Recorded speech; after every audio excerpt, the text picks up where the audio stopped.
Oh look, another video complaining about Yu-Gi-Oh! This is both new and interesting. I'm sorry to be so negative, guys, because of the fact that I haven't uploaded a video of, I guess, this kind of quality in a couple weeks now.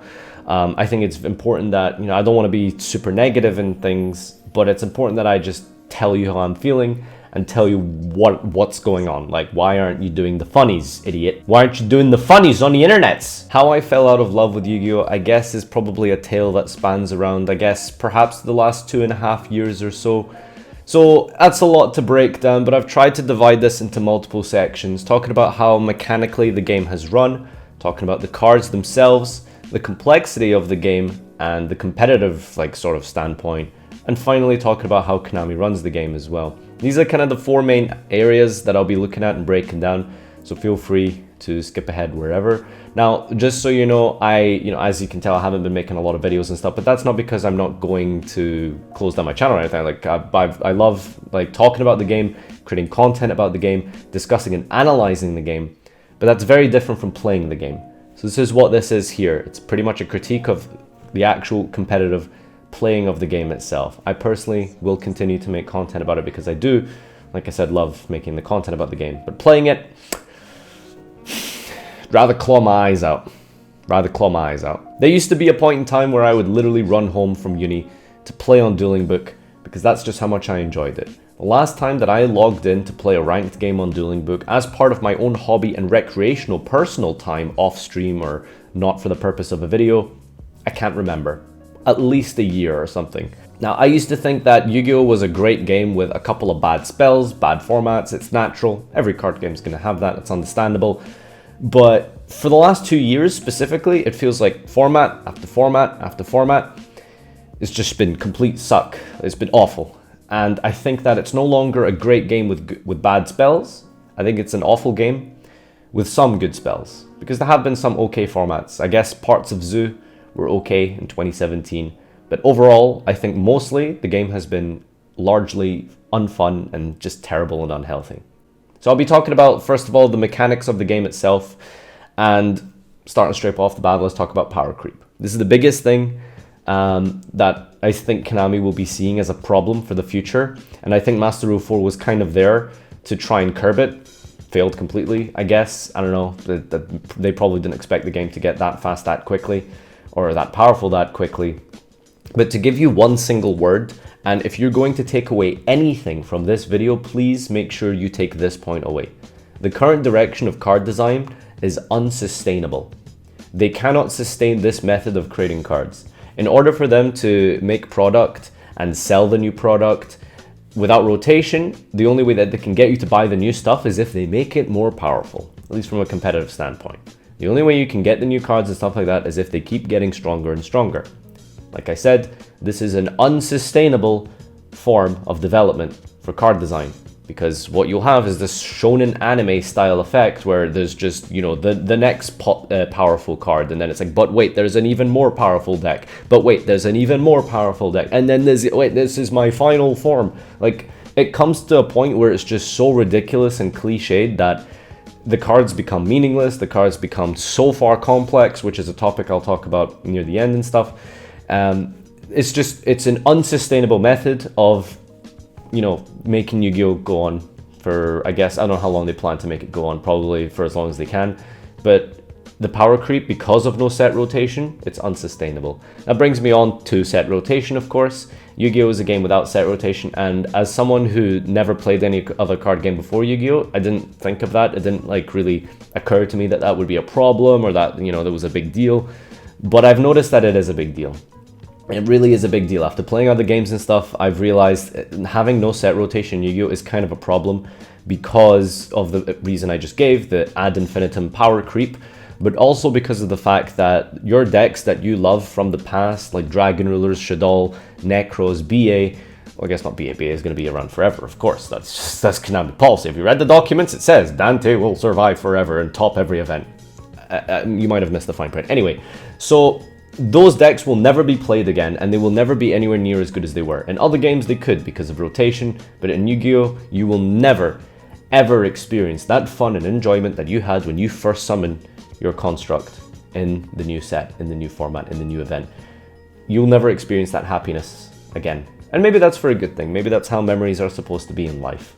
But in a game like Yu-Gi-Oh, where Construct coming back to 3 would do nothing, achieve absolutely nothing, they're keeping her banned for no good reason.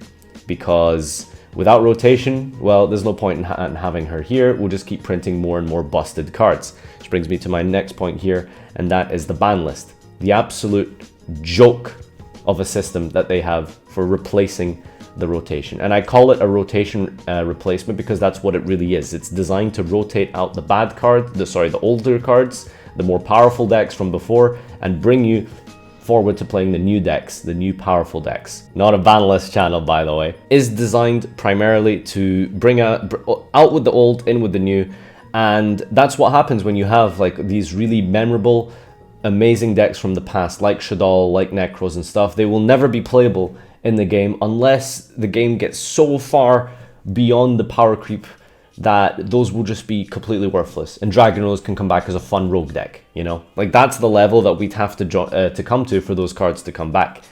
And it's really sad, because without rotation, we're just never going to see those decks again. I don't know what the solution is, but it's sad to think that I'll never be able to play Shaddoll again. Like, in any, like, not even as it won't even be a shadow of its former self if it came back today. And that's really sad. But like I said, maybe that's the way it's supposed to be. Now, the cards themselves, where do we begin? They are essays. Have you guys read Astrograph Sorcerer? It's crazy. Like, they are essays. They are busted individually. Each card can just do so much, and archetypes are just completely dominant. Like, we'll never probably get a deck that isn't an archetype. I really despise the fact that there's hand traps in the game, but I think hand traps are a symptom of a deeper problem. It's something that we've talked about, or not really me actually, but other YouTubers have talked about quite a lot, and it's the idea that hand traps, you know, ruin the game and stuff. Hand traps didn't ruin the game. Hand traps are a band-aid actually for the game. That sucks. Because the game is so fast, because the game is so combo based, you need to play hand traps. And if you don't draw a hand trap against the combo deck, you are going to lose that game. You will 100% lose if you do not draw a hand trap versus a combo deck. And even then, you can still lose, because these combo decks can play through multiple hand traps. Something that resonated with me really well from the History of the Yu-Gi-Oh player that we did with Jeff Jones, a format can be seen to be bad if there are necessary cards. Like, if you're forced to play a card in a format, chances are it's not a great format. So if you're forced to play like Maxi, or if you're forced to play Reaper, the chances are that's not a great format. Well, guess what? The game sucks then, because hand traps are necessary. We need to use hand traps in every format now, it seems. And I think it's really sad because, and it brings me to my next point, they've completely replaced trap cards. Trap cards just suck. Trap cards are a complete meme. There are no good trap cards in the game. Like, you know, evenly matched, I guess, but even then, evenly isn't even like super played anymore. And even if it would be played, and even if evenly would be amazing in a given format, I don't consider evenly matched a trap card. It is not a trap card by any conventional means. Yes, the artwork is pink or purple or whatever, I don't know, I'm colorblind apparently, but it does not act like a trap card in any conventional sense of the term. Hand traps, in the same way, I guess, are monsters, but for all intents and purposes, they're traps. But they're traps that can be activated during your opponent's turn without having to set them. So that's the power creep. They've power creeped their own mechanic. Like, the trap card mechanic has been power creeped. So that gets me to the next section, talking about, like, I guess the complexity of the game itself. And I'll start off by saying that I think the game is more skill-based and harder than it's ever been, which for some people is a positive. But does a game being harder make it fun? I don't think so. I don't think a game being more difficult necessarily makes it more enjoyable. You need to, like, first of all, learn your combos, which are not easy with the new Link stuff. Like, some of the crazy combos and stuff with Goki stuff, that is not an easy deck to play. That is not an easy deck to combo with. On top of that, you need to learn those combos, you know, through going second as an OTK, and then going first, like, to set up a board, and then maybe going first you have two different versions of the board. Maybe one's good against this deck, maybe this board's good against that other deck, so you have to choose which one. And then going second, you have to, like, you know, figure out the OTK, but also consider what happens if I get ashed, and what happens if I get ogred, or what happens if I get impermanence. Then you have to play around that. The game is more complex than it's ever been. But does a harder game make it more fun? Is it more fun and enjoyable if it's more difficult? Some people would say yes, like because it's more skill intensive, because all these decks are really hard to play, that the game is more enjoyable. For me personally, I don't think the game being too hard makes it more fun. So from everything I just said, you have to invest a lot of time, a lot of hours into learning those combos, learning everything that I mentioned about going second and playing around things, etc., etc. For a 12-round win-a-mat, if you don't get past, like, what is it, top 16 or top 8 or something, the game is just so unrewarding. And considering how they are trying to label themselves as Konami esports and stuff, you're definitely, that's not going to happen unless you give players some kind of incentive to actually be good at the game. Because while wanting to top a YCS, or while you may want to win a YCS and you're going to put all your heart and soul into doing that, sure, that's commendable, and if you achieve that goal, that's amazing. But in the greater picture, in the grand scheme of just like life, like what does that actually achieve? I would say very little. I think that that amount of effort being put into something more productive, like a different hobby that actually is rewarding, some other game that would be more rewarding, I think that would be better. But you know, everyone's different, everyone has their own goals. But I just think, like, from like, at least for where I am at a personal level, there's no incentive for me to get better at the game. There's no like reward for me to get better at the game. Maybe that's me being really selfish or something, but I think it's a pretty well established known fact in the Yu-Gi-Oh community that the prize support is a complete joke, a complete and utter joke. And they are simply just participation tokens more so than prizes. Finally, talking about the complexity of the game itself with regards to rulings and the mechanics. Man, I picked up Hearthstone and I kind of like got it like after like 2 games or something, you know. Maybe it's because transferable skills from card game to card game, but you know, I can't see how anyone can argue that Yu-Gi-Oh isn't the most complex game ever made, like for card games anyway. Like Yu-Gi-Oh is so complex. They're still printing cards that miss timing in 2018, like the chain links, the missing the timing, all the like 5 different summoning mechanics, the zone placement, like everything in Yu-Gi-Oh is just so much way ahead of every other card game. Like they don't even hold a candle to the complexity of Yu-Gi-Oh. And that's really bad from, like, you know, a new player perspective, or from a potential customer, I guess, from Konami's eyes. But more so than that, for current players, like, it's more things to think about when you're doing all of these new crazy combos and stuff like that, and all of these new decks, that so much information to take in. Maybe I'm just a big dum-dum. Maybe I'm just not smart enough. Maybe I just don't have a big enough brain to do these combos. But to tell you the truth, there's a lot of people like me out there who probably are big dum-dums at Yu-Gi-Oh! And the reality is they're just going to walk away from your game. Being, like I said, a harder game doesn't make it more fun and enjoyable. And finally, to talk about the time rules. I mean, we've done this thing to death. Every YouTuber's talked about that, given their 2 cents on it. I mean, where do you begin, right? Like, finish your current phase? Like, what a complete joke. Like, what a complete and utter farce. Have tournaments been finishing early? Yep. Have regionals been finishing early? Yep. Have they been more fun because of that?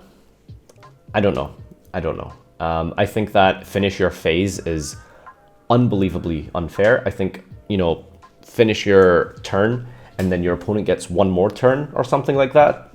That would have been a fair compromise, because obviously getting 5 extra turns was like, you know, I suppose that was a little out of hand. But just finish your current phase. Like, not only does that just like hurt like inexperienced players, but it really hurts your deck choices for events. Like, I think the new time rules generally just make some decks unplayable, because if you play like some kind of slow control grindy deck, yeah, you might be in a winning position, but if your opponent chooses to just not scoop and just continue to grind out while you poke them for like 1200 each turn or something, depending on your deck, like, yeah, you could be like 8 cards up in advantage, but you're playing a slow control deck, so it takes time to do damage. You could just lose that game because of time, right? That could just be a thing, because your opponent just doesn't want to scoop if they're in a losing position, and that's perfectly legal. They're well within their right to not scoop in that scenario. So the fact that the new time rules just severely cripple some decks' just viability for tournaments, I think it's a joke. I think it's a joke that you can combo for 15 minutes. I think it's a complete joke that you can just sit and do worthless, pointless link plays that end on nothing but Borrow Sword and Pass to run down the clock. which is legal, by the way. Anything like this, the time rules are a complete farce, like absolute ridiculous.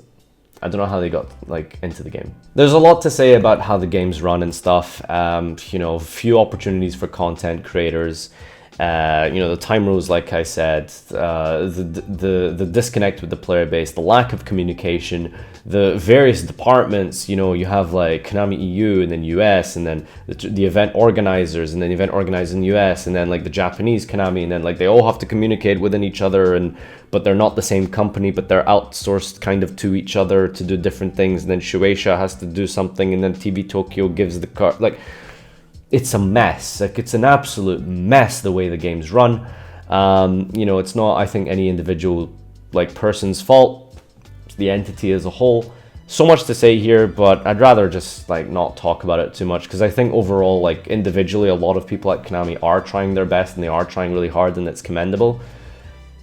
But for the normal player, like for the regular average player, they just see Konami, you know, and I don't think the game is run anywhere near to the extent and like of quality that it should be. I'm glad to get that off my chest. I'm sorry to be so negative, guys. Thanks everyone for watching. Let me know how you've been feeling down below. Comment, like, and subscribe. And until next time, master peace.